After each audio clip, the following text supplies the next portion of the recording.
Hi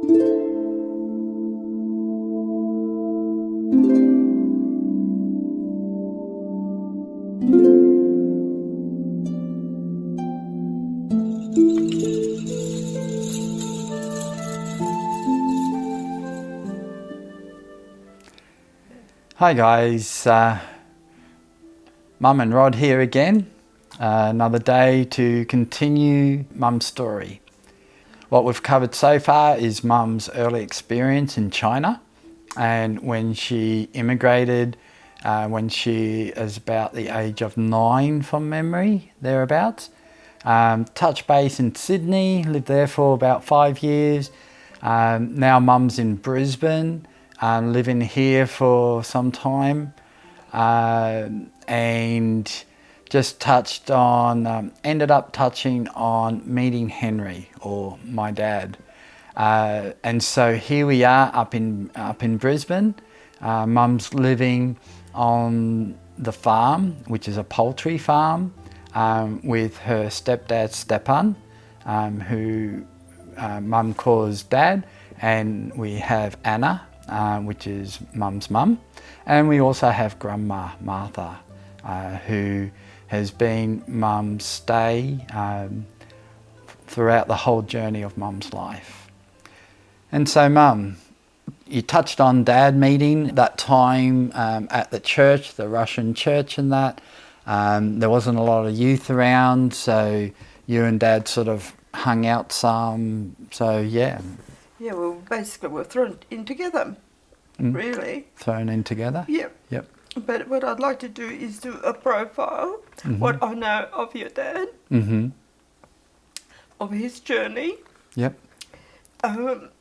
He came to Australia at the age of 19 to Adelaide, and he was born 27th of June to 1940. 1940. 1940. I think yes. that's, yeah. That sounds better. That's close enough. Like 1940. So that's, 1940, yeah, that's like 83 years ago. Yeah, that's right. Exactly. Yeah, it's a long time when you put it like Absolutely. that. Yeah. Yep. Now, Oma and Opa lived in Poland. They were born there, they spoke Polish, and they thought that they were Polish. And then when Hitler came and he started looking through the records, he came in and he said, "You're not Polish, you're German, so you've got to move into Germany." Just to touch base here, Oma and Opa may not be a term that the Australian culture would understand necessarily. Yeah, okay. So, do you want to talk to that? Oma is, like we say, grandma or nana or something like that. So she was your grandmother on father's side, and Opa was like the grandfather on your dad's side. So Oma, grandma, Opa, granddad. Correct. Sweet. Yeah. Yeah. Okay. So they were born and bred in Poland. I think they would have been married by that stage because they came in together. And as far as I know, there's very little that was shared with me about their history. I know what Dad said, that they had to move to, I don't know when, it would have been after the war, I would say. So the war finished in 1945, or it could have been before that. I don't know. I couldn't tell you the real facts on that. So who's moving from where to where? Right, Oma and Opa. Yep. As far as I know. Right. I don't know whether Dad was... No, he was born in Germany, sorry. Yes. So they had to move to Germany.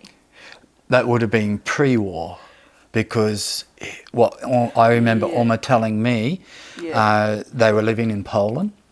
And when Hitler came, when he was playing the good cards, he called all Germans come back.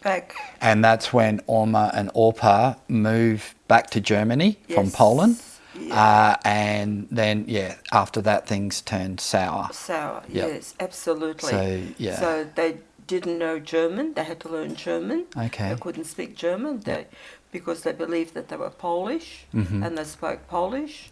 And so I don't know exactly where they settled in Germany, but I know your dad was born in Bavaria, which I think later became East Germany, part of East Germany.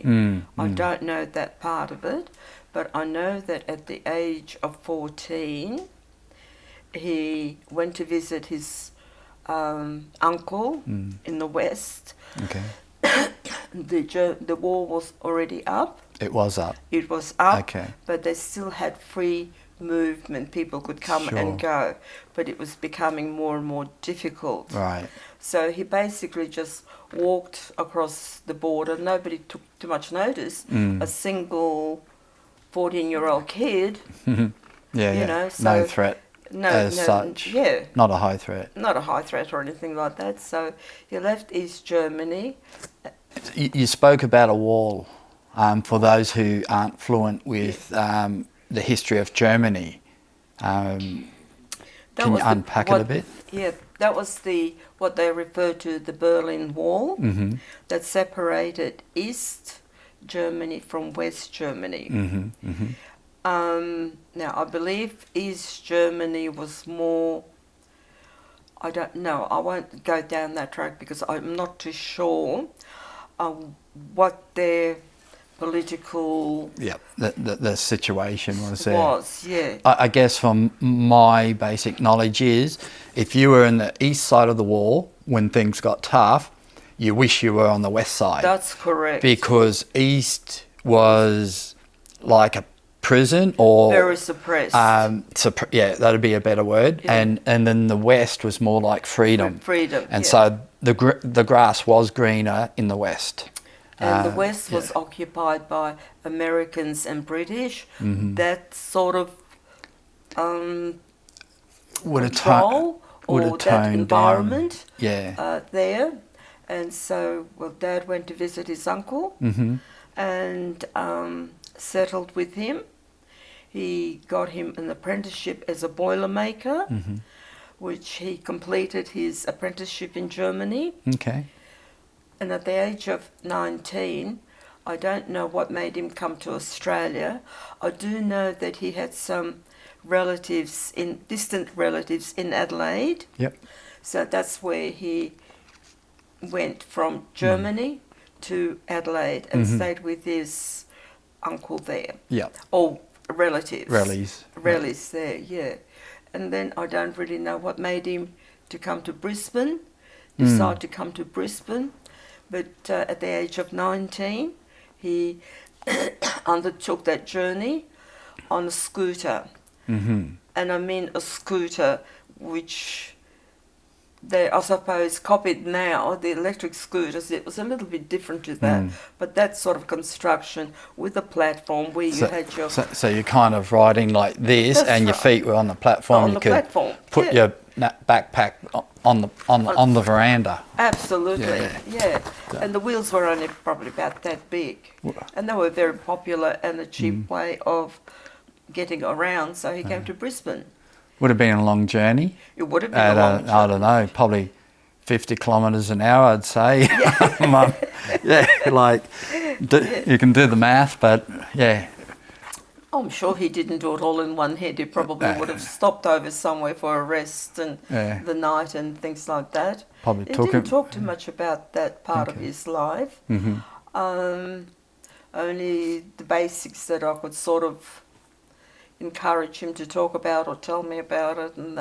But then I wasn't all that super interested in it because that was his life. He could share with me what he wanted to share, but I didn't delve into it, you know. So, and I don't know at what point he became an Adventist.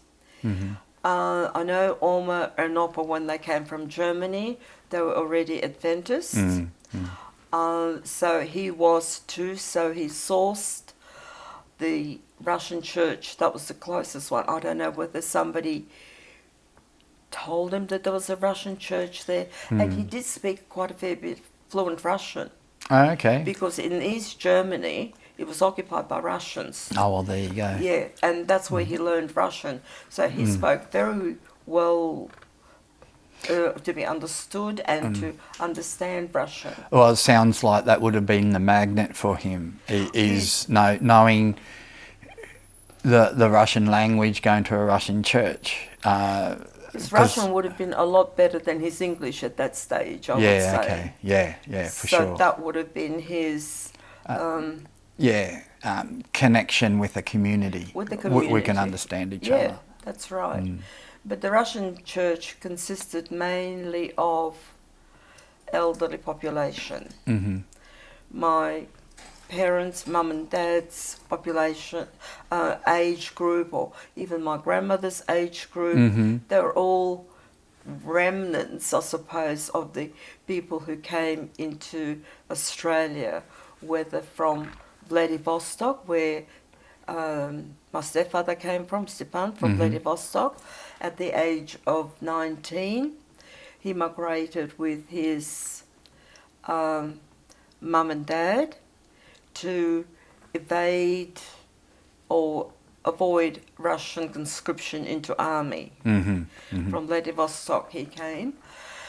And they settled in Biloela, the whole family, because there was Uncle Nick that you would have known, and Dad had quite a large family, so they all came to Australia. Yeah. And Nick and Dad stayed at Biloela. They started growing cotton. Okay. And so he stayed there long enough. He didn't like that sort of life. And I think at that stage he married his first wife and they moved to Brisbane. Now, I'm not 100% of those facts, but just to give you a bit of a background. On Dad. On Stepan. Yeah, exactly. So, and your dad, coming back to your dad, he came to Russian church and Mum invited him over for lunch, as we used to have people for lunch nearly every Sabbath day, whether it was the pastor of the church or some of the friends from the church or something, but there was always somebody over for lunch on Sabbath. Sharing hospitality. Hospitality. Sharing food. And Mum enjoyed that because that's what she had in China. Like the social thing. Aspect. Yeah. So on Friday was always a big cooking day for my grandmother. Dad would chop the heads off about 2 or 3 chooks and they would be roasted, and she would do baking and all of that sort of thing to prepare for Saturday. For the social Aspect of it. So your dad was invited to come for lunch, and I suppose because we were the closest we were young people, just him and me. Okay, So a 14-year-old and a 21-year-old. Yeah. But I wasn't allowed to go and mix with other people because we were isolated as well. So I didn't have any friends outside. Well, once I finished school, I had no friends. You were lonely. Yeah. As far as your age group goes. Yes. Yeah. There was nobody there. So I suppose that sort of drew us together. Rightly or wrongly, it drew us together. And we did have a good time. We enjoyed each other's company. He used to have a Morris 850 rattle along. Then he upgraded it to a VW. And Oma and Opa came to Australia probably, I think, 1963. Yeah, it sounds about right, yeah. Somewhere round about there. Now, they expected to, well, Dad sponsored them out. So they thought that they would be... Henry sponsored them out. Yeah, your dad, yeah. I should say. I'm just checking with Dad, Stepan, There's so many dads Henry. around. Yeah, exactly. Yeah. So he sponsored his parents to come to Brisbane, and I think they expected him to live with them. He was going to be part of their family. Okay. Right. but I was on the scene. Mm-hmm. So I think they weren't very happy, especially Alma. She was very outgoing. Alma was quite quiet. You probably said things in the background, but Alma wasn't backward and coming forward. Mm-hmm. And she said in the front of me, she says, "Oh, well, couldn't you find yourself a German girl?" You know, because Russians and Germans were enemies.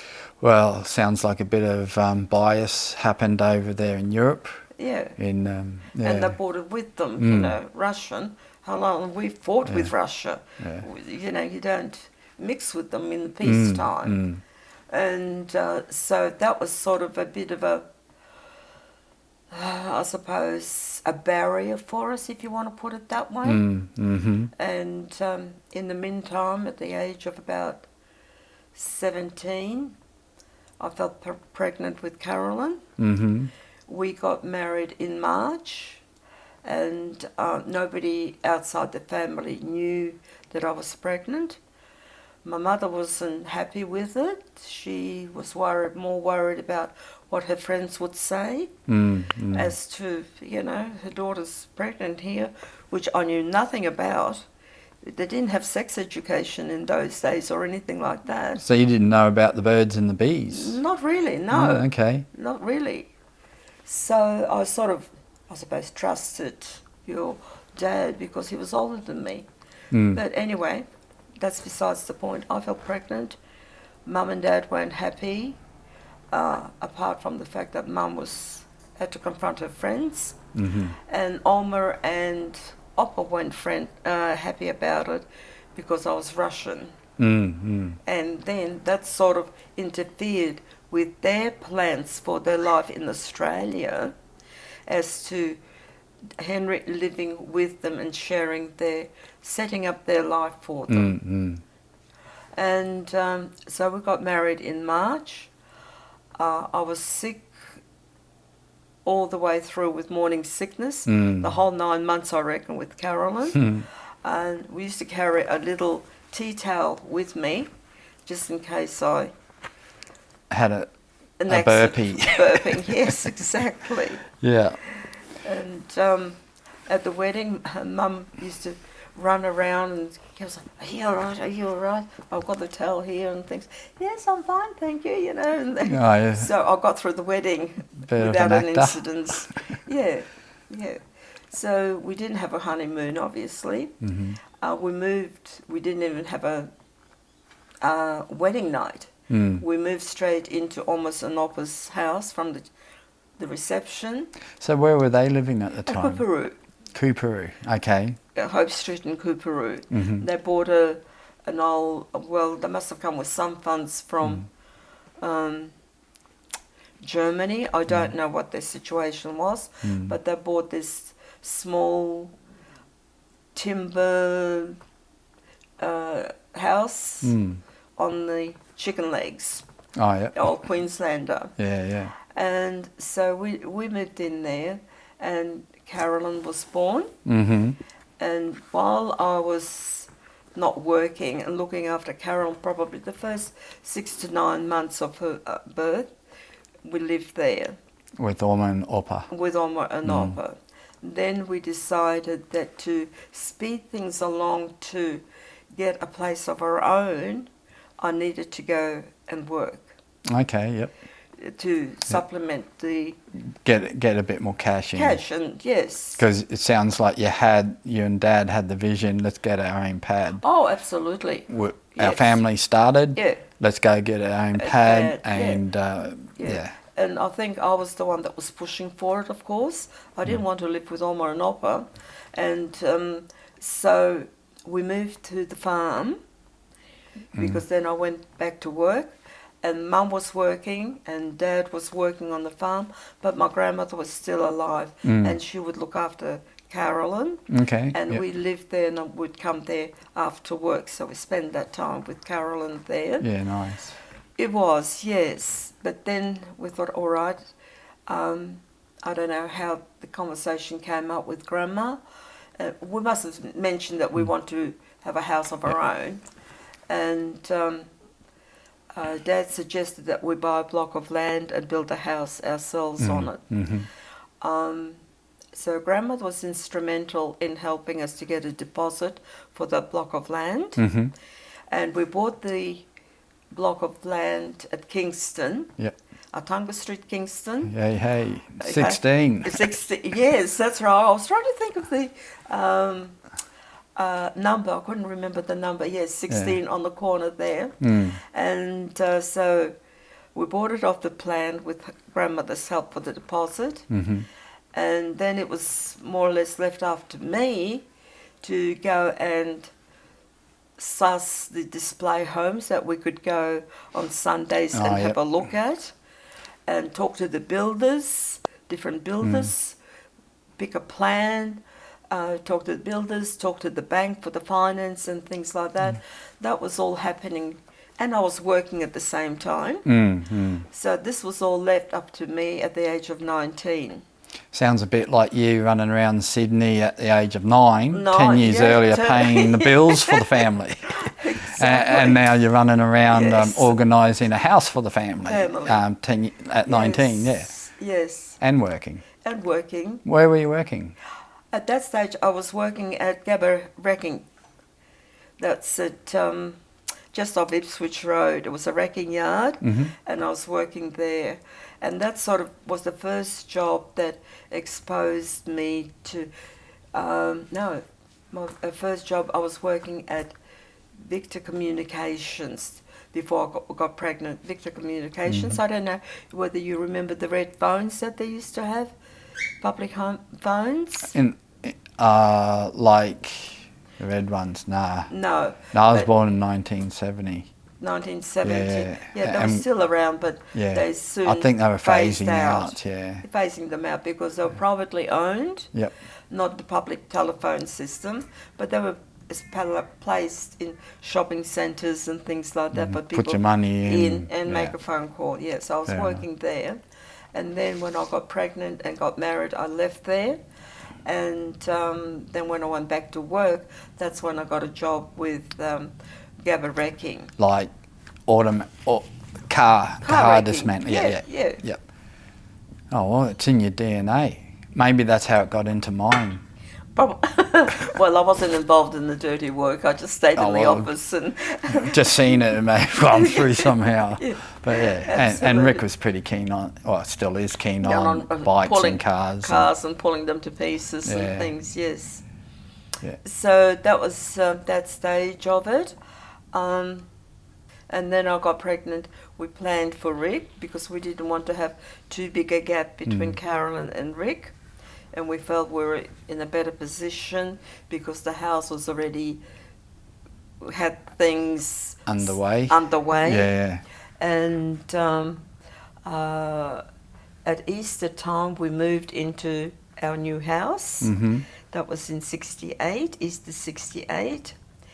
It was a bare house. There was nothing basically in it. We slept on the floor the first week. And then we had some money that was given to us as wedding presents. So we put that money into buying our bedroom suite. That was the bed, dressing table, and 2 wardrobes. You didn't have built-in wardrobes in those days. And then for Carolyn, we bought a cot and a wardrobe for her clothes with the money that we saved from child endowment. Yeah. I don't know whether they still have, they call it probably something else now. Parenting payment, Part A, Part B. But the government gives supplements parents to help raise the extra cost. In those days, it was basically nothing. Even in that environment, it was very, very little. They weren't that generous as what they are now. But we saved that, put that money aside, and we bought Carolyn a cot. Yeah, nice. And then we bought her a bed because Rick was on the way. We needed a cot for... Do a changeover. Carol, make way for your little bro. Oh, she thought she was getting really big, sleeping on a big bed. Absolutely. She didn't mind that at all. It's a good process. Absolutely. And so Rick was born in October, as you know, to 1968. Yep. So brought him home to Kingston, and then a month later, no, 2 weeks later, I celebrated my 21st birthday in the new home. Well, there you go. So, 21, 2 kids, yes, got your home sort of underway, mortgage, so you're working mortgaged, towards yes. it. You're married, and you've done all this international travel by the age of 21. Yeah, So that's pretty hectic. full on. Yeah. It was a lot to take in, but you just dealt with life. I never really I just did what I had to do, what I felt was necessary to do. I just stepped in and did that.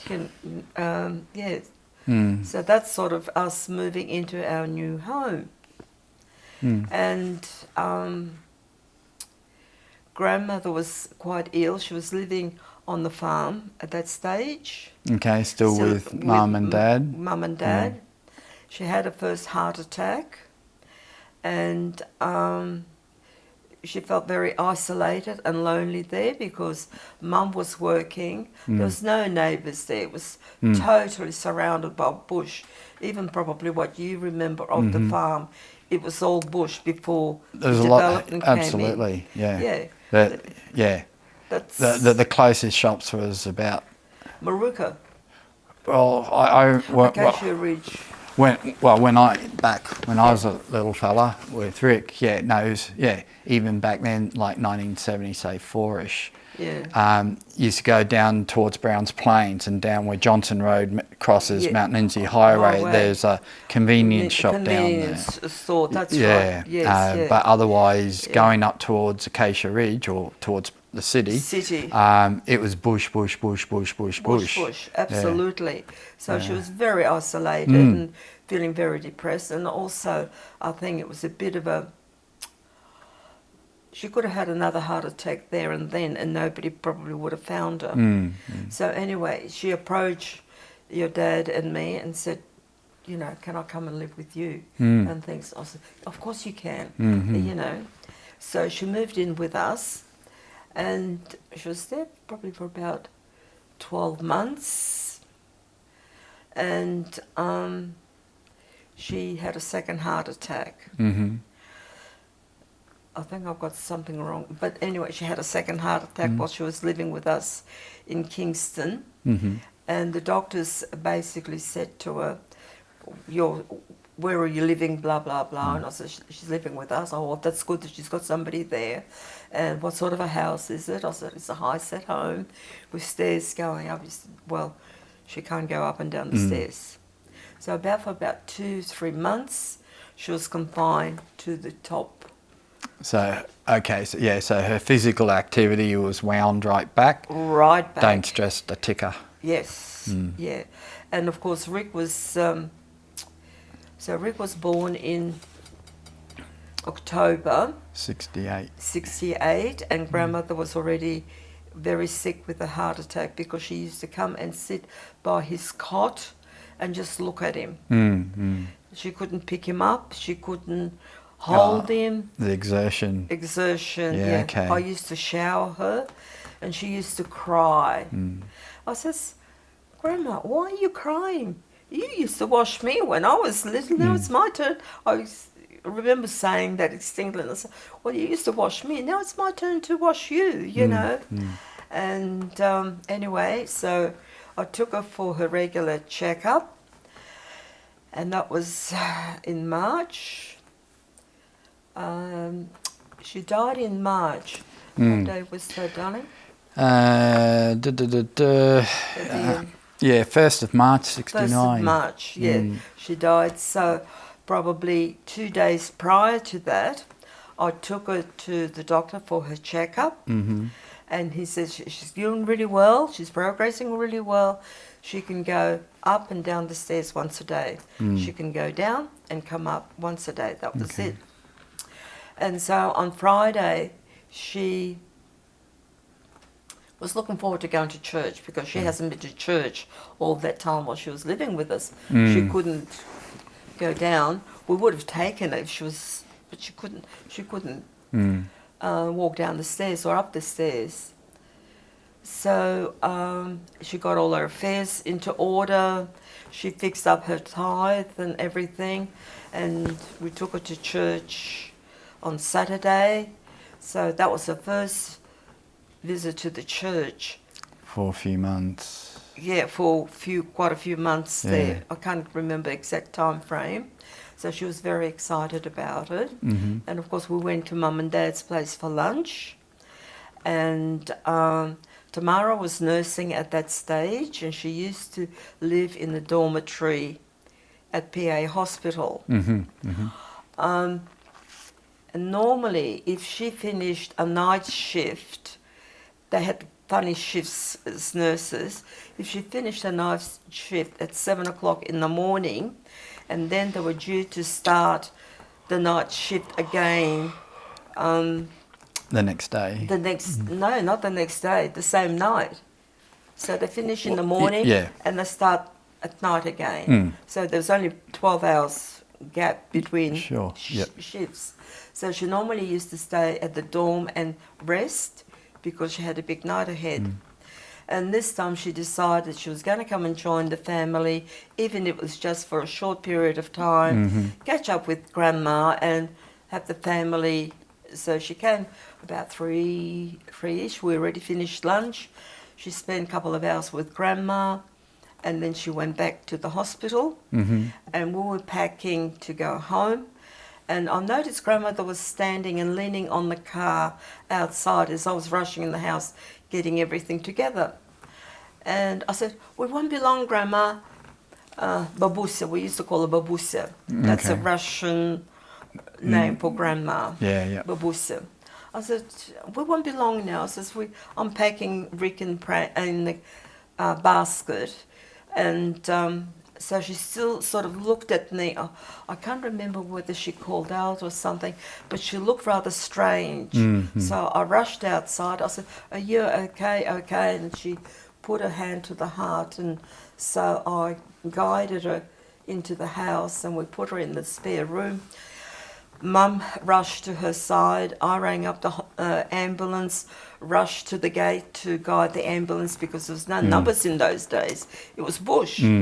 So there was an ambulance coming from Bay Desert towards Brisbane. So I flagged him down. He wasn't the ambulance that was supposed to come, but he came in, and they tried to resuscitate her, but she was gone. Mm.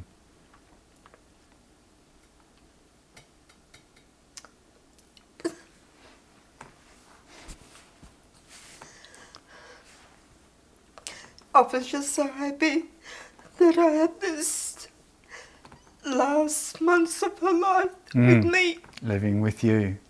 That would be a blessing. It was, And- yep. I suppose it was my way of paying it back, what she did for me in my childhood, and the role that she played in my life all along. She was my strength, tower of strength. So that was sort of, yeah. So the next stage, I suppose, was I guess it sounds like, on the journey of life, we sort of rise and then we go down, and while at this moment we have Grandma going down, like going to rest and sleep till Jesus comes, but you had a family on the rise. on the rise, yeah, absolutely. And like Carol And was like probably about 4 years at that time, going by roughly. yeah, roughly, yeah. And so your family's on the rise. You're coming into the prime And of Rick life. was still a baby. And Yeah. So, what was like Carol's birth like? As Carolyn's in, birth. because I mean, I know births can be quite traumatic for mum. Yes. And so, yeah, generally, there's memories Yes, that was an attached to each interesting one. journey. That was an interesting journey, Carolyn's, leading up to Carolyn's birth. I was a week overdue, and at Springbrook, you know, up in the Down towards hinterland. the coast. Yeah, in Near the hinterlands Gold Coast, there. yeah. They used to have a tulip farm. Which? Tulip, Yep. the flower Yep. tulips. Yep. And at that time of the year, being spring, they used to have tulip festival. Mm-hmm. And I wanted to go to this tulip festival. Well, being a green finger. Yes, of course, of course. And so we had a white VW, and well, your dad agreed with everything I said, so I wanted to go, so we went. And of course, the road to Springbrook was just a dirt track, Okay. and it was quite a long journey, as you've been there. Well, you know. even by bitumen, Yes. it's probably, well, from Browns Plains or Kingston.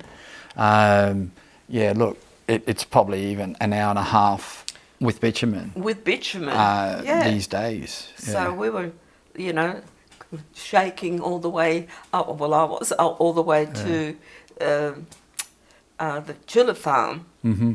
And so we walked around and things, and I didn't give it a second thought about that I'm a week overdue. It's probably not the best place to be. Bit They're far away isolated. from the hospital.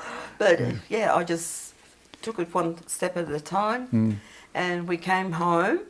We were living with Oma and Opa at that stage. I went to have a shower and my waters broke. Back at home. In the shower at Coorparoo. At Coorparoo, Yeah. So I said to your dad, I says, I think it's time we go to the hospital. And I already had the bag packed. So he panicked. He grabbed the bag and I got in the car and I'm going, because the pain's already started. So I wasn't paying attention to when he was going. So he was going to the farm, to Mum. What do I do with that sort of thing? No phones in those days. No. So just go knock on the door and hope they're home. Mum took one look at me and said, get her to the hospital. So anyway, we made a backtrack and to Royal Brisbane Hospital. Now, you know where Royal Brisbane Hospital is. Yeah, where the showgrounds are. Where the showground is. Yeah. So that was quite a big journey. Yeah. Big journey there. So they admitted me and I was in labour. But I don't think Carolyn was too keen on leaving her comfortable spot that she was in. Comfort zone. Comfort zone. Okay, yeah. in the belly. In the belly, yes. Well, she had food and warmth and everything there. Bit of a rough ride, but that's okay. And she wasn't born until 3 o'clock in the afternoon. So I had over a good 12 hours labour. And going through it the first time, I wasn't impressed with it. Okay, new experience. New experience, and I didn't have pain control as they have now or anything, and I was buzzing the nurses and things, and in the end I think they got fed up with me and told me just millions of women had babies before you, so it's nothing new, just buckle up and go with it. Go with as it. much, yeah. And I went through the public system then because we couldn't afford private. And anyway, eventually she decided she was going to come. So that was pretty uneventful. I had stitches, but that's normal with a lot of births. They don't like you to tear. Yeah. They rather have a control cut. So I met my daughter, and they sort of put the baby on your chest there, and that was a awesome experience. Wow, I've got a daughter. But your dad, Mum came very early afterwards, but Dad was nowhere to be seen. And I was sort of getting a bit agitated, I suppose. And so was Mum. Well, where is he? He was at work, and the hospital phoned his workplace. So why isn't he here? So he turned up at 9 o'clock at night, and with a big, huge bunch of flowers and everything. And make the long story short there, I was like, what happened? Where were you? Well, his immediate boss was a Jew, and he hated Germans with a passion. Oh, true. So he didn't tell Dad until he finished working overtime that The hospital rang. the hospital rang and I had a baby. So he sort of dropped everything, I suppose, and came out. I think he was still in his work clothes and things like that. But that was the sort of environment that you had in those days. There was still a fair bit of hatred around hostility towards immigrants. Immigrants, Yeah. especially, well, he was a Jew and Dad was a German. Yeah. After what the Germans did to the Jews, there was a lot of bitterness. And I suppose that was their way of getting back to it. So that was Carolyn's birth. And then 2 years later, 4 years later, is it? About two. 2 years Yeah. later, there's 4 There's four years between be- Carol and me. yeah. So that's all right. So we planned Rick's pregnancy, and that was all good until the last couple of weeks. My blood pressure shot up. My sugar levels were off the scale. I didn't put a lot of weight on during that pregnancy. And so the doctor, I had a private doctor, a Russian private doctor then, and he put me into hospital. And so I was minimal movement around with the blood pressure and everything. So basically complete bed rest except to go to the toilet or go and have a shower and things. So on the 31st of October, nothing was happening in the morning, and when the doctor came around about 7 o'clock, and so he decided to have a Caesar. So they were prepping me for Caesar, and Rick decided to make an entrance. I'm getting out of here. I'm getting out of here. Yes. So he decided he was going to make an entrance. So it was very quick exit. Yeah. Very quick exit. So there was panic stations. You know, they didn't know whether he was going to respond to their smacking or anything like that, whether he was oxygen deprived for a long period of time. So all the nursing staff were concentrating on Rick, and there am I lying, what about me, sort of thing. No attention. No attention. And I said to him, what did I have, you know? And one of the nurses turned around and she said, it's a boy, and then went back to work again. And so they got him revived and put him in the humidicrip for several hours until they were happy that he was normal and worked. So that was his grand entrance into the world. So Carol was a couple of weeks over. Rick was about a week. About a week. A week okay. over, yeah. And so Rick was about 2 weeks. 2 weeks over. Over. Yeah. Okay. Yep. And they just sort of decided that's enough. Enough is enough. You know. And Well, you don't want to let him keep growing. Then. No.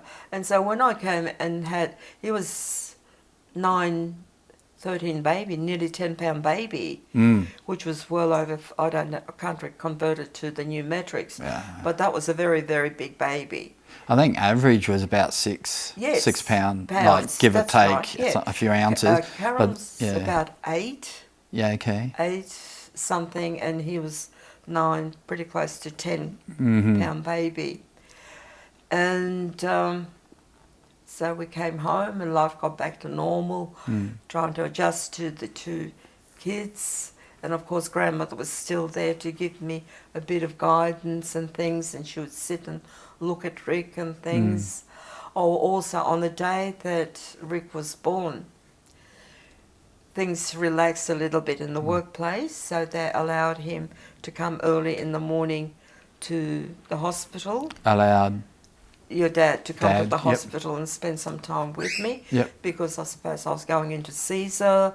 There's complications with my blood pressure and everything else. And he came in and he was drained, looked absolutely, and I'm thinking, I said, don't worry, I'm okay. I said, what's wrong? And he says, oh, I just heard that Edwin died. That's Meinhardt's and Norbert's dad. Yeah. He went to work and dropped dead at work.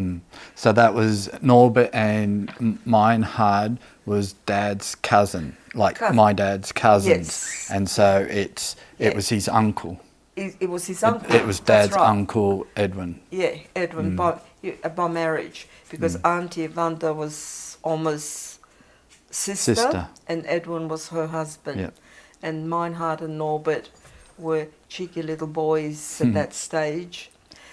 And so that's what happened, sort of put a bit of a mark on the day. Bit of a dampener. It would have been a happy, sad, like... Yeah. mix, well, that mix. Yeah, that's right. One life starts and another one ended. So obviously I didn't go to the funeral because I was still in hospital. I think your dad would have, can't remember. And so came home and Grandma was there, as I touched on it before. She helped me and I sort of helped her. And then, you know, Rick was 6 months old, 7 months old when Grandma passed away. Yeah. So then life changed for me again. With 2 young ones to bring up, and I was a stay-at-home mum. Yep. I didn't believe that, you know, yes, I went to work after Carolyn was born. 6 months later, after stop breastfeeding her and everything, just to boost our, expedite our journey to owning our own home. Because we didn't want to live with Oma and Oppa, we didn't want to live with Mum and Dad either. Your own little pad. Yeah, we had that opportunity to do that by me sacrificing a bit of time with my children to provide them a roof over their heads. So I don't think I went to work. I stayed at home with Rick and Carolyn, and then you were born. Again, they were very concerned that you were going to be a very large baby. So they decided to induce you 2 or 3 weeks prior to the birth. Okay. Yep. And that was, the injections wouldn't work to start off with. So it was touch and go, and the doctor was coming in and going. By this time I had another doctor. He was Ukrainian, and he was a larrikin, a real larrikin. He used to come into the labour ward singing, this train is bound for glory. And all the nurses used to know, oh, Dr. Jerry's here. You know, that was sort of his announcement. So anyway, he saw me through that. And apart from that, the birth was quite normal. He was still an 8 pound 6 baby. So had I been allowed to go the full term, you probably would have been the same. Could have been, a Caesar or and definitely more than 8 pound. And that's right, absolutely. So that was your birth. Very uneventful in a way in comparison to the other 2. And then I fell pregnant with Tracy, and she was born during the cyclone Zoya that was hit Brisbane. They put me into hospital because they were thinking, well, roads were flooded. We're living at Kingston on the south side of Brisbane, and the Royal Brisbane was on the other side. On the north, so there was a lot of flooding, and they wanted to keep an eye on me as well, my blood pressure and all of that sort of stuff.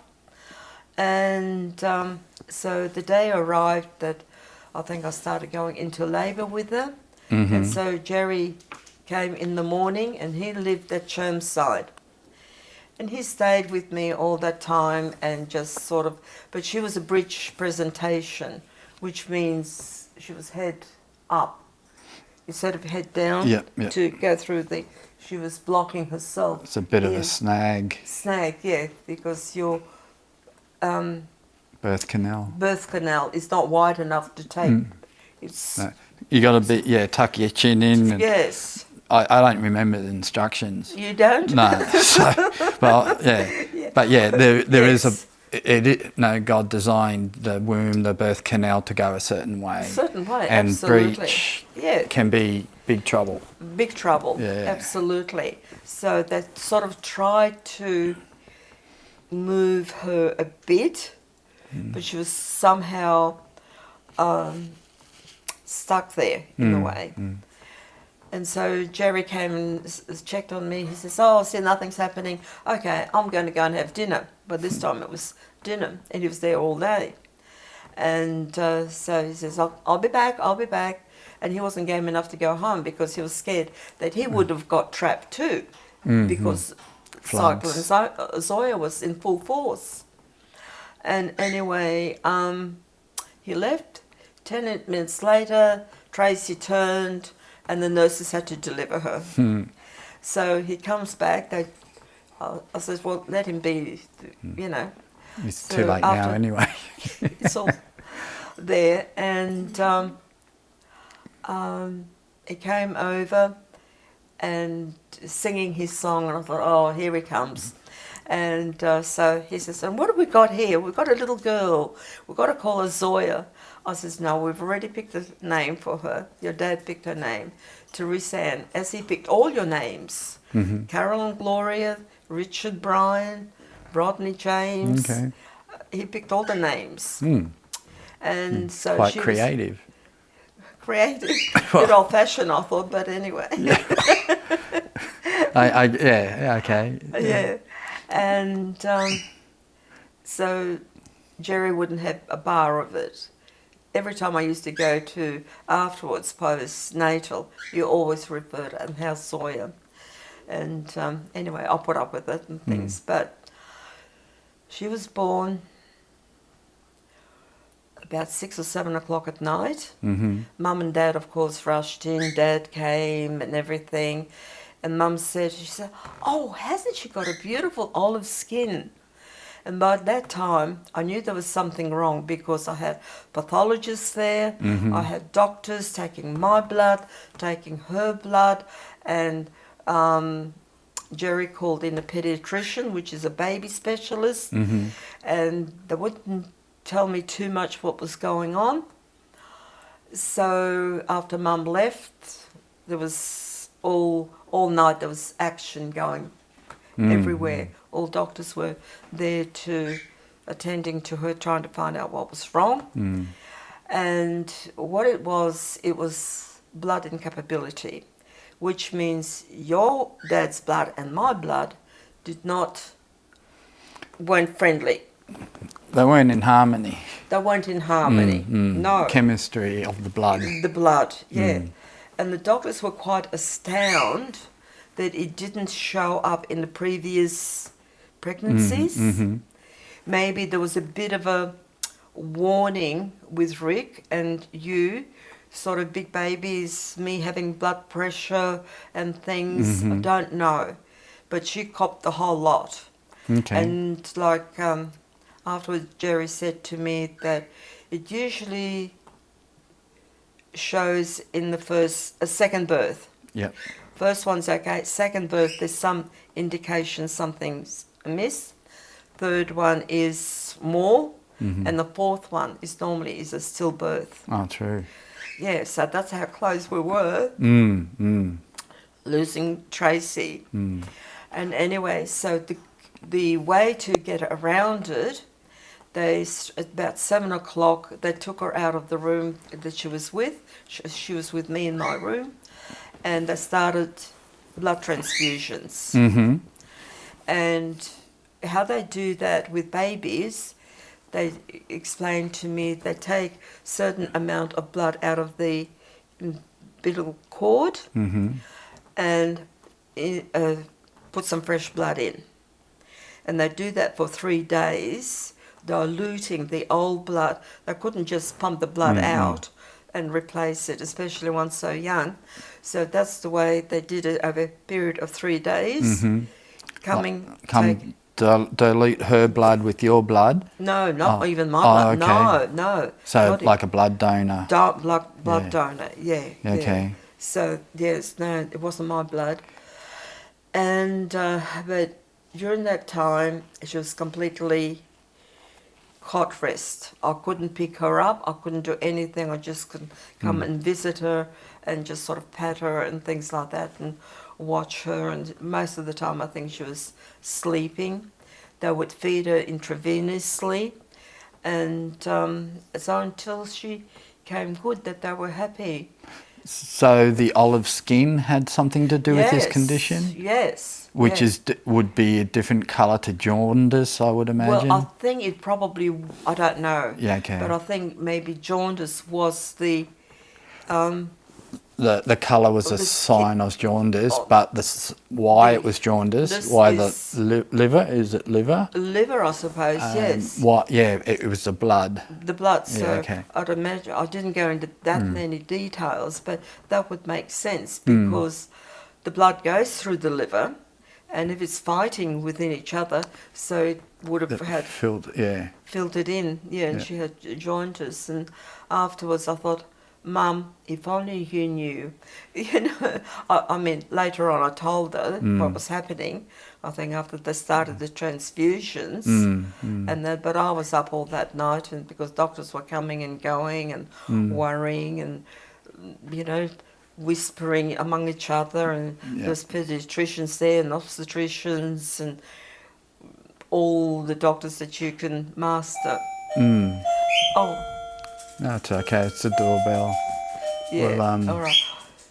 It might be Anne or John. Good. Sounds like it was a bit of a battle with Tracy with his blood and things like that, the complications. But obviously you got through that kerfuffle.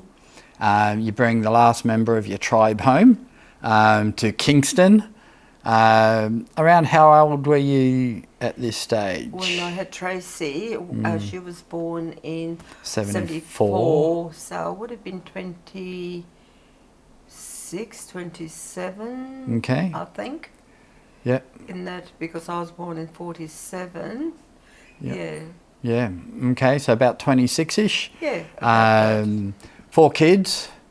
And so that's 4 kids under 8-ish. Yeah.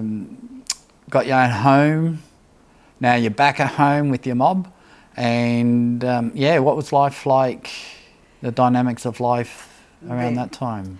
About that time, well, your dad was working at a refinery at Runcorn, so it wasn't far for him to travel.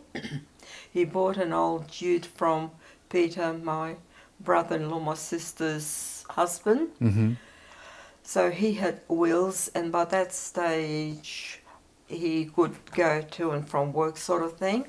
But I still, if I wanted to do shopping and things like that, I used to bundle Tracy in the pram. You and Rick would be on one side of me, and part of Carol it was just before she started school. Okay. She started school. Tracy was born in March. She would have started school in January. Okay. And there was a bus that would pick them up at your kids at Jacaranda Avenue. You just had to walk down the street, cross the road, and the bus would pick you up there. Yeah. But in the meantime, it was quite a procession, sort of one in the pram, 2 on the side of the pram, and Carolyn hanging on to either you or Rod to Kingston Station, catch the train to Woodridge, which is only 1 station down, but that's where they had a, they used to call a cut price store. They don't have them anymore. It was like a grocery shop, a small grocery shop where I did all my shopping, and then they would deliver the shopping home. Yep. And it was free at that stage. Yeah, cool. So that was sort of my routine once a week. Go there, and of course, if we had to go to the doctor,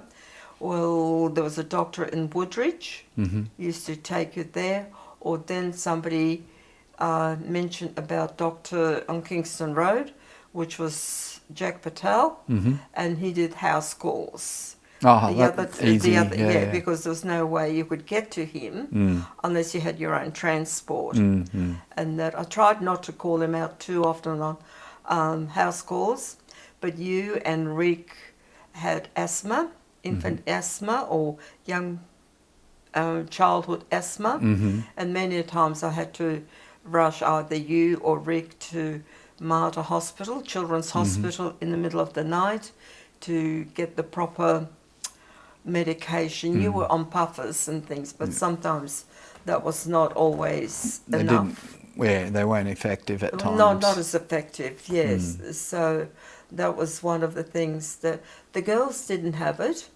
It's only just you and Rick had that ailment or that sickness. And so, and the phone, I couldn't even ring Jack without going about a block towards the school, Kingston School. I remember that phone booth on the phone corner. booth on the corner. Yeah, just parallel, one down to the left and at the end. At the end there, so you had to sort of go there to make a phone call. But I think when you started getting attacks at night and things like that, we did get a telephone in for the medical reason. Medical security. Security, yeah. Backup. Yeah, the old phone. Yeah, we did have a phone then. And so life sort of went on, and I didn't go back to work until Tracy started school. And no, until, she was the last one, of course. Tracy started school, so all you children were at work. At school. Off being babysat, getting an education. So, and I got a job not far in Randall Street. Yeah, Gary Masters. Kane Furniture. Yeah, Kane Furniture that he used to import from Philippines. Yep. And that was, I ran the office there. It was good because I finished early and I got home early in time for you guys to come from school. So that worked in really well. But then Gary Masters, he sold the business, and the new owner wanted his wife to be involved in the business. So I lost my job there, and I went and worked at Vinyl Plastics. They were in Binley here, doing the waterbed bladders. Oh, yep. Because the waterbeds were all the rage at that time. And so they used to do that, and they also used to do planter bags for the nurseries, and they sold pots and things like that. But it was convenient because from Kingston, by that stage, they had a decent road going through. So it didn't take me too long to get to and from work. Yeah. It was handy. And yes, and then... So you were running the office then? Yeah, I was getting a bit of an experience in that. And then I left there, and I got a job at Boral Masonry, which was at Wacol, which was near Darra. Near Darra, so where your first house in Brisbane. Yes, not far from in that vicinity. In that area, in the industrial area there. And how long were you at Boral? At Boral only about 18 months. But I think before that happened, your dad and I were having difficulties in our marriage. Okay. I think that was brought about quite a number of reasons, I suppose, but main reason was the stress was taking its toll on us, and frankly, I was too young to get married, to have that big responsibility, and I started to realise that I've missed so much of my childhood. I didn't have a childhood. I didn't have any youth. I got married. And so all of those feelings, negative feelings, bottled up. And Dad moved to almost an office place. And I stayed with you at home. And With all the kids. all the kids, Yeah. yes, yeah. Yeah. I didn't want to break the family. And somewhere there, I got a job working at the timber yard that was owned by Peter. My uncle, so Tamara, His your husband. sister, Yes, husband. yes. Yeah, yep. And he sort of took over about 4 acres of Dad's land, free, and put his timber yard on there. So I used to help, because in the early stages he used to do deliveries, but he needed somebody to Mind mind the the office and sales. sales and things like that. So I did that, and then Tamara and Peter planned to go to Europe for 3 months, travel around Europe, and they took Carolyn with them. Carolyn was about 12 then. I remember that. Yeah, so she went to Europe with them, and Grandma and I looked after Samuel and Timothy, and also the timber yard for them. So that's Grandma Anna? Yes. Yeah, yes. 'cause Martha- Martha passed So- away at that stage. So, yeah. it was, Mum or Anna, Yes. my grandma. Your grandma. Yeah, yes, or our absolutely. grandma. Yeah, she Yeah. stopped working she retired at that stage, and well, she was working on the farm, and and I think also at that stage too, Dad has sold the poultry business Yep. because they were going into building cages, keeping chickens in cages. That was the new trend For the poultry industry. poultry industry. Yeah, caged chickens. Yes. Or caged eggs, as we know it on the supermarket shelf. Yeah, absolutely. And Dad wouldn't have a bar of it. He didn't think that was the right thing to Way to go. because his chooks were free range. Even he used to open the pens, and not the pens, but the enclosures, and they would wander in the long grass and stuck around. One time we found a nest. A chicken was on she had about 3 or 4 eggs that she was sitting and hatching. On the side. On the side, yes, yeah. So that was really interesting. And so I looked after, and then they got back, and I sort of felt, well, I saw through Peter right from the word go. But when he came to Brisbane, before Tamara and Peter got married, Tamara was a nurse. She trained in Brisbane, and then she went to work at the Royal Women's Hospital in Sydney to train as a midwife. And there was a wedding, I think, yes, Peter's brother lived, Nicolai, he lived in Brisbane, and he got married in Brisbane. So Peter came for the wedding of his brother, and he met Tamara, and of course Mum had them over for lunch, and Peter was wandering around Dad's property, and I could see the way he was sussing everything, what was going on behind in his mind, what he had his eye on that property, you know, and I thought, oh, this is not good for my sister. So when I went back, I wrote her a letter expressing my feelings and how I felt about Peter, and I didn't think he was the right person for her. And I got a response to say, well, I'm in love with him. He's not like that at all. So if you don't want, she said, that's fine, that's yours, but I'm going to keep your letter till the day I die. And anyway, so that's going on another different track. She ended up marrying Peter, and then Peter took over Dad's property. He also took over the title of Dad's land, 42 acres. He used that as a collateral to build his house next to the farm on Dad's land, paying nothing for it. And he, when Dad died, I think he still had the titles to the property.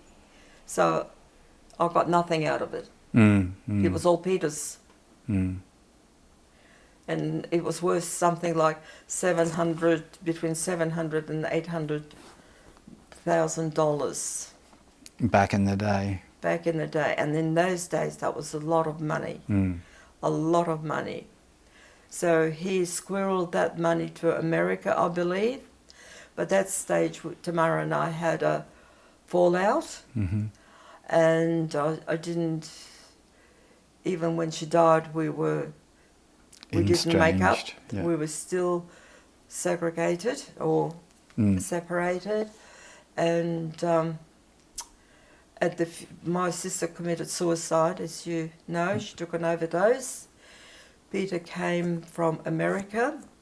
She was taking some clothes to dry cleaners, and she was going through the pockets in the jacket before she sent it to dry, see if there's anything in there to take it out before she took to dry cleaners. And she found a letter, a love letter between Peter and this lady in America. Okay. I don't know whether it was from her to him or him to her and things like that. So the next day she committed suicide, overdosed.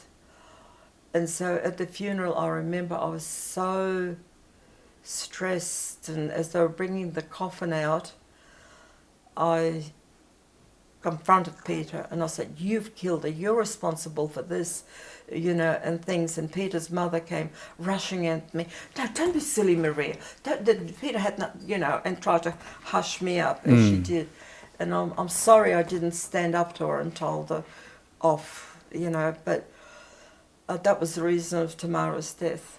And yes, and I'm sorry that we weren't friends at the time, but it takes two to tango, and she chose Peter, to stay with Peter, and because he had around his little finger, whatever Peter said, she believed, because he was her husband. And yes, so coming back to where? Yeah, so here we are, live, we're tracking your career at the moment. And yes. So, okay, we had a little bit of pre-Boral, and so we're at Boral now at Wacol. Yes. And then I believe, well, look, that's the second time you lived next to cement. Darra was the first one, and the cement plant there. Yes. And now you're working for a cement plant. Yes. And I believe, there's more cement to come. Oh, absolutely. But before I started working for Boral, your dad and I separated, as I mentioned. Yes, yep. And he was living with Oma and Opa, and I was living in Kingston. Pastor Roberts, I'll never forget him. He was a young minister, pretty snotty, I think he was. He came to try and sort out our problems. Okay. And things. And his solution was that build in underneath the house, close that in. At Kingston. At Kingston, that's right, because it was a high-set home. And Henry can live there. But divorce was out of the question. And that was the norm not only in church, but divorces were frowned upon. In society in general. Yep. Yes. Yeah. And so it was a big step for us to go that way. So I thought, well, okay, I'll give it one more chance, because your dad never came to visit us in that time. After he moved out to Oma and Oppas. Yep. Yes, although he had transport. And by that stage I had transport too. We had a red Holden Premier. I remember that. You remember that one? OTR 354. Oh, I don't... Hey? The number plate I think it was around Mount Gravatt somewhere, you bought it from a car sales Yes, yard. subs. And the tribe behind you, and we Yeah. all remembered, we memorised number plates. Really? OTR 354. Oh my goodness, I can't remember. I know it was a Premier, it Yep. was second hand, we bought it at Subs, and that was our pride and joy because before that, skipping all over the place here, so many things were happening at the same time. And Mum sold Dara house, which she was renting. Yep. Married to Steve, and she still kept the house there and rented it out, and she decided to sell it. Okay. You were already on the scene. I don't think Tracy was. I can't remember. And because there's a 4-year gap between you and Tracy, Right. and things could have overlapped there. So she gave a bit of money to your dad and me, and some to Tamara and Peter. I don't know how much we each got, it doesn't matter, but it was enough for us to buy a new Tirana, 2-door Tirana. It was green, but really it wasn't suitable for a family of 5 or 6. 6, because Six. Grandma was still... Grandma was... Okay. grandmother was passed away by this stage.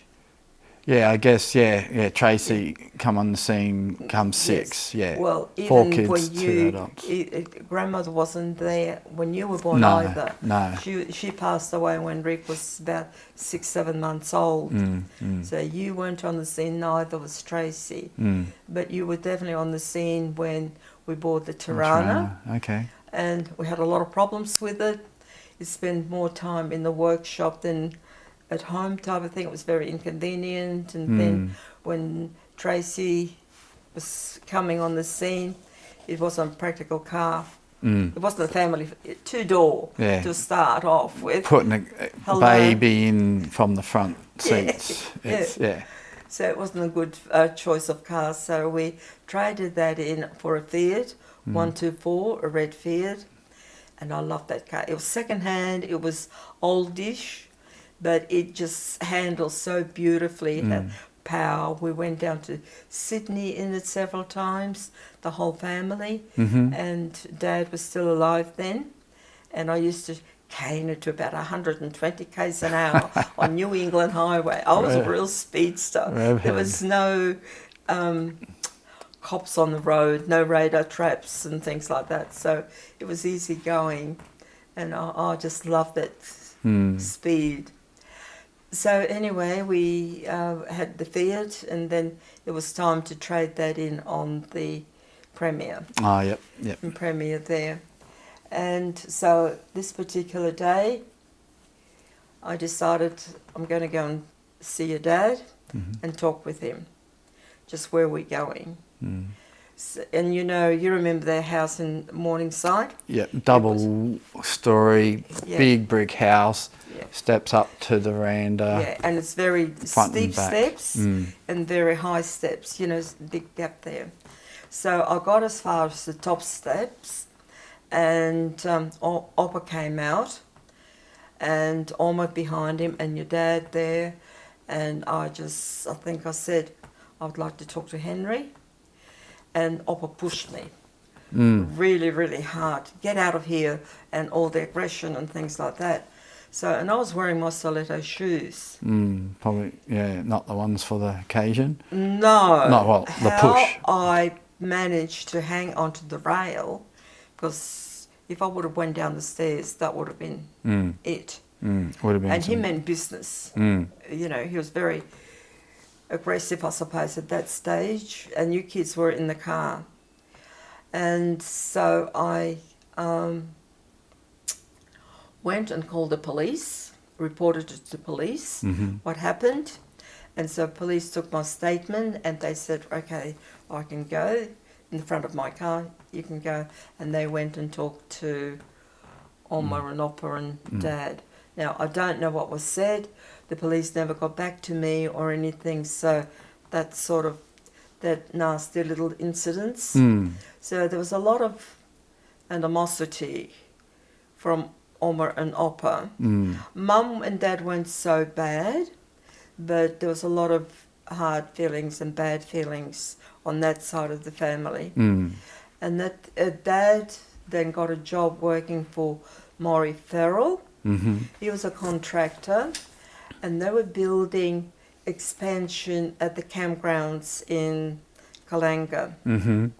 there, and they were building a large, I don't know how sewage plants work. A settling pond. Settling pond, Yeah. yes. That's So the raw sewage will go out there, settle, bacteria eats up all the baddies, but yes. yeah, so yeah. Settling pond. So that's what they were building. Mm. And I believe it was only about 18 inches deep. Mm-hmm. Dr. Hammond filled me in on the details later. We'll get back to that. And so it was Friday afternoon, and Dad was left there by himself to go and pick up all the tools and tidy up with it. It was already screened. They had a fence, chain wire fence around it, and they had a very narrow ledge. Mm-hmm. And then there was a slope down to the concrete bed into the pond. Mm-hmm. So that was his job, to go and pick that all up, and then he could go home. Now, he never turned up home. And Oma and Oppa, of course, were in the panic. He didn't come home. Mm. He didn't come home on Saturday. They didn't say anything to me.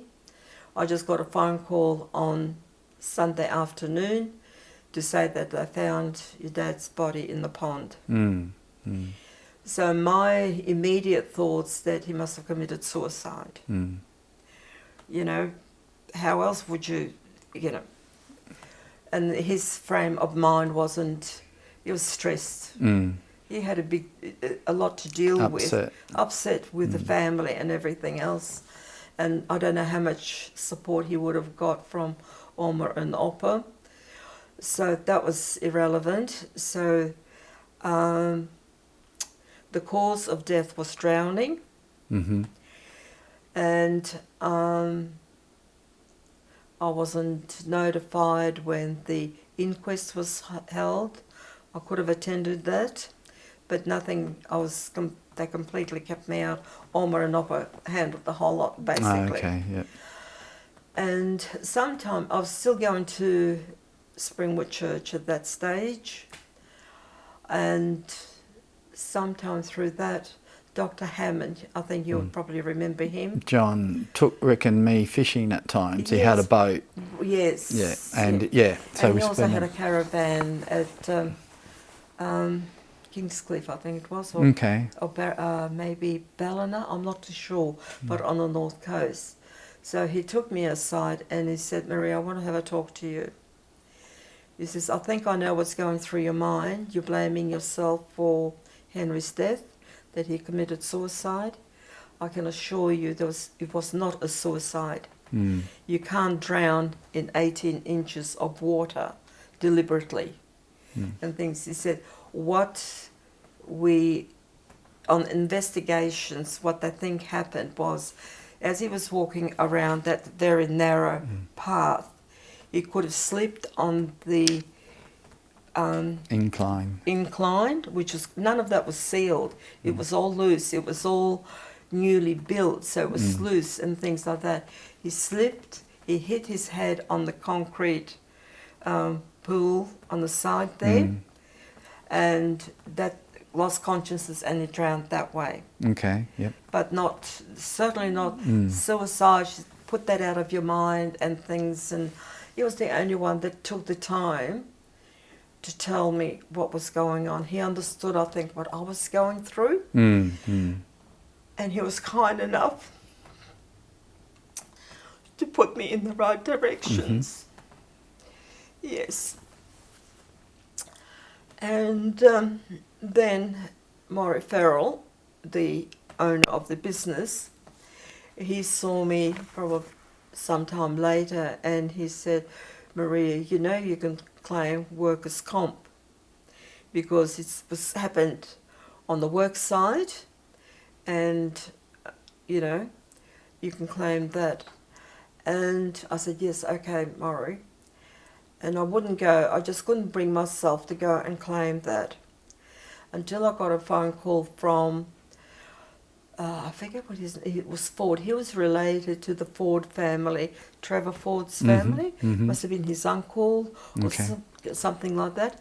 He worked at work compensation department, and that's what it was called then.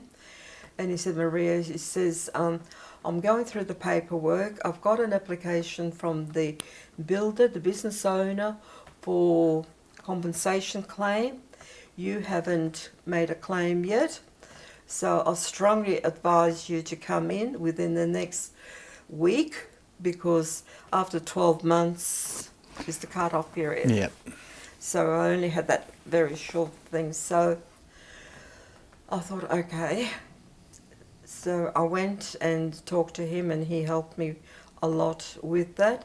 He said, what we'll be doing in cases like that, you'll get a small half payout to you, and the other half payout will be invested in the children's accounts for their education until they each reach the age of, I don't know whether it was 18 or 21, might have been gone down to 18 by that, but until that time to cover their school expenses. And of course, you were all going to Mount Gravatt. Mount Gravatt. And it was a private school, an Adventist school. Yeah, absolutely. Up until the time that your dad and I separated, we had an agreement that, well, arrangement, I suppose, that Mum and Dad paid one term, Oma and Opa paid another term, and we paid the balance. When we separated, that was all cut from my side of the family and from Dad's side of the family. I had to cop the whole lot. So that was okay. I was told later that one of the board members brought it up at the church board meeting. Why doesn't church step in to help Maria with the education expenses? And this particular lady, she spoke up. She said, why should the church pay for it when she's got a rich brother-in-law? He can pay for it. So I got nothing out, and I found that out years later when I ran into this particular lady. I can see her, but I can't remember her name. We weren't all that close, but she said to me at that time, she said, there's something I think you should know. And so there was no support from any quarters coming to me. So, grandparents of your kids retracted their financial support for school. Church community. Wipe their hands off me? So, doesn't really leave you anyone, really. No. So, you grew a family, you had support financially, emotionally, but that's all gone in the wind. Yeah. I've got to be thankful to Trudy. She came up from Canberra during that period of time. Okay. And she was German, and we, you know, you meet people and you gel. Click, yeah. You click.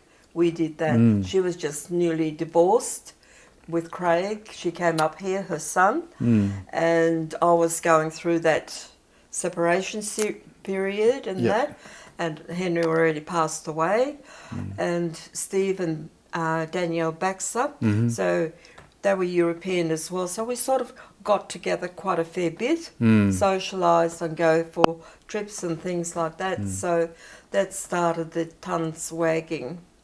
So the grapevine. The great grapevine. The goss. The goss, absolutely. Yeah. So that's all right. I dealt with it, and Danielle dealt with it. She stood by me because she knew exactly what was going on. Steve was just that sort of a person. He was a touchy person, yes, but that was just his personality. You just... To me, I remember him as like a jolly person. Yeah. Like, Yeah. Like, didn't he do a shop at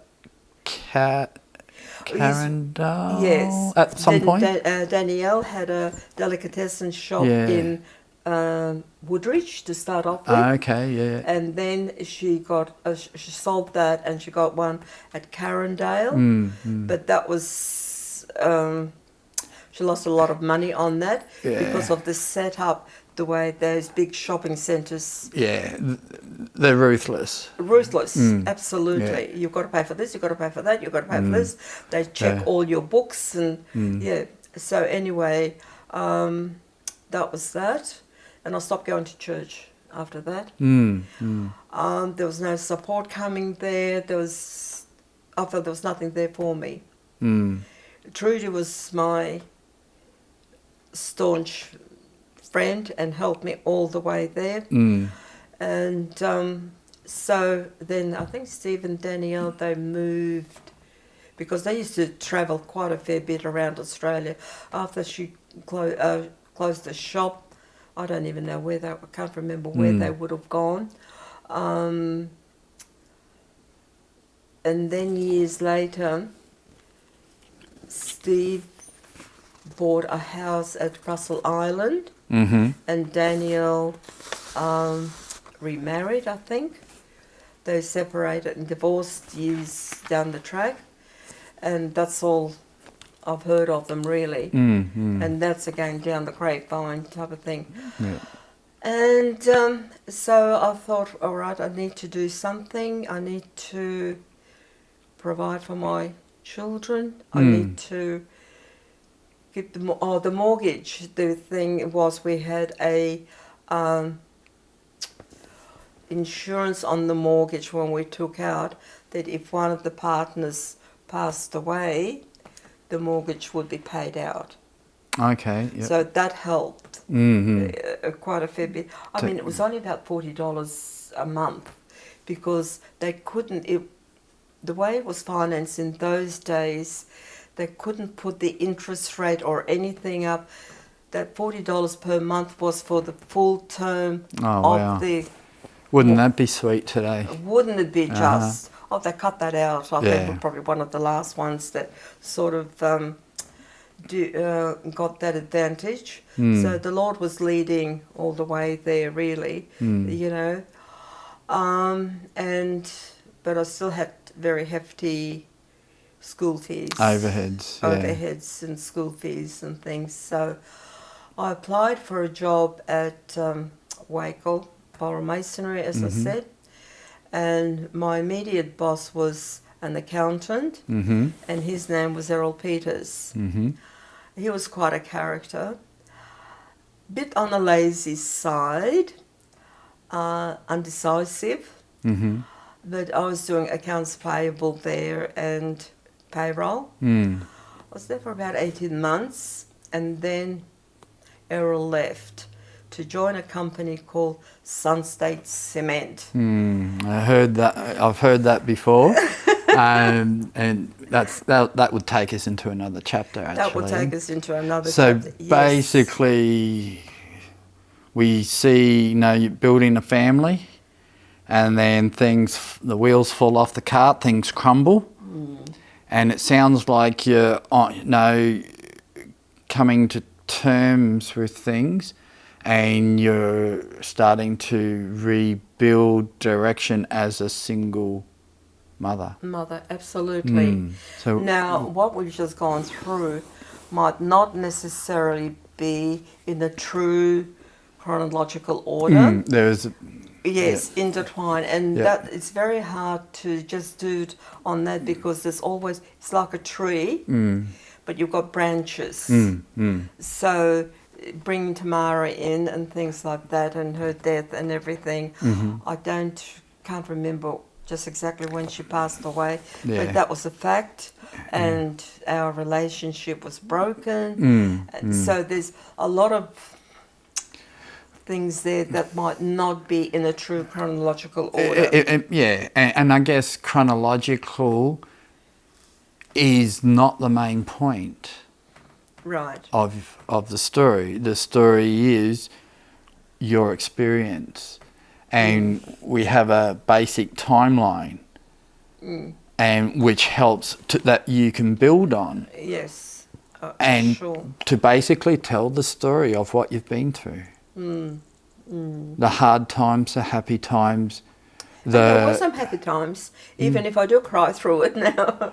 There were some very happy times. Look, and and I treasure those. But you have had a lot of challenging times too. It was, and I think it's the hard, challenging time that actually builds your character.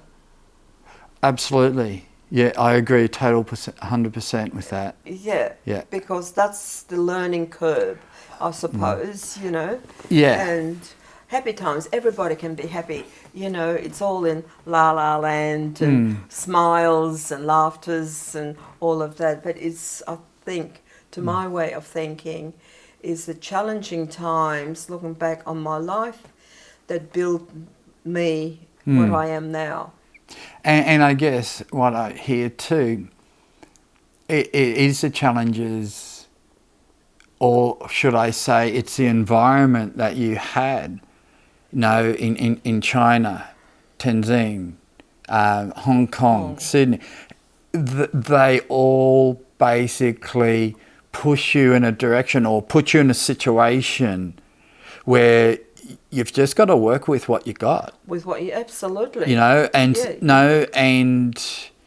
We all, behind the eight ball in that figure of speech, where there's no textbook there's no instruction book, and we use what we got at the time. And sometimes we have very little support, sometimes we have more support, and but you've chosen every time to move forward. Because very easily just throw my hands up in the air and say it's too hard. And some people do. Yeah. But you've chosen, and in our next segment, we will see the single mum continue the battle. And take her tribe with her. Right. Yeah. And this is where I must pay tribute to my mother. What she's been through. And what she provided for us the best she could do. Yeah. I can see that come through your story, because she took you guys, Grandma, Tamara and yourself, she took you along, and I think she was probably... a single mum. She was a single mum there, not as long as probably I have been, but she was a single mum in the new country without knowing the language, but she did have the support of the church in Sydney in particular. She had that support, which I did not. So, Yeah. Well, I reckon you did a great job. And we'll come back to some of those details next round.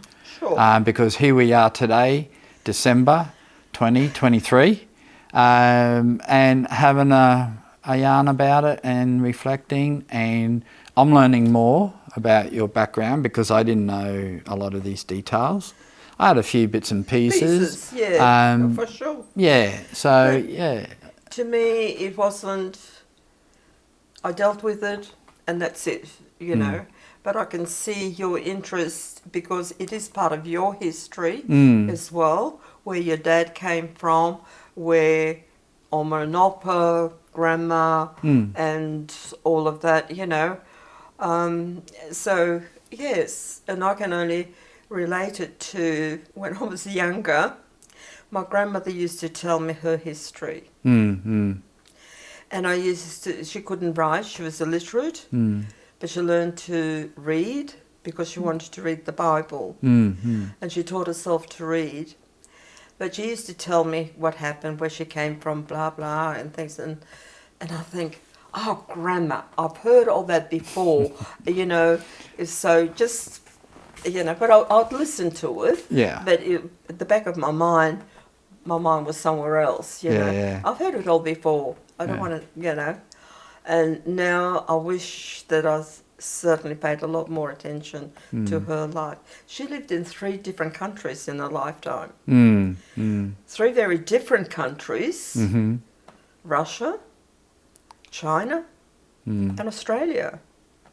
You couldn't get more different cultures or different environment than those 3 countries, I don't think, you know. Well, definitely the reason she moved from Russia to China was fleeing the aggression, the military, the political garbage. Yeah, yes. And so on the move, and then it came into China, and so uprooted again to get away from communism. The same reason. Exactly. Yeah. So pushed over to, and I guess what comes to mind is when my grandma, Anna, your mum, kissed the ground on the land down under with Vegemite, Weet-Bix and peanut butter. But not only that, freedom. Freedom.